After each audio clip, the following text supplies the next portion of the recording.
ছেলে যখন ছোট থাকে তখন তার বাবা মা তার ছোট্ট হাতটা শক্ত করে ধরে হাঁটতে শেখায়, পড়ে গেলে তুলে দাঁড় করায়, ভয় পেলে সাহস দেয় আর প্রতিটি পদক্ষেপে পাশে থাকে।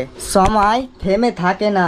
একদিন সেই ছোট্ট ছেলেটাই বড় হয়ে যায়। আর যেই বাবা মা একদিন সন্তানের হাত ধরে পথ দেখিয়েছিলেন, বয়সের ভরে এক সময় তিনি দুর্বল হয়ে পড়েন, হাঁটতে কষ্ট হয়, চোখে কম দেখে, শরীর আর আগের মতো সাড়া দেয় না। তখনই সন্তানের দায়িত্ব শুরু হয়। বাবা মার হাতটা শক্ত করে ধরো, ধীরে ধীরে তাকে নিয়ে হাঁটো। যেভাবে তোমাকে একদিন হাঁটতে শিখিয়েছিলেন, আর সেভাবে তুমি তাকে নিরাপদে পথ দেখাও। মনে রেখো বন্ধুরা, বাবা মায়ের সেবা বোঝা নয়, এটাই সন্তানের সবচেয়ে বড় সৌভাগ্য।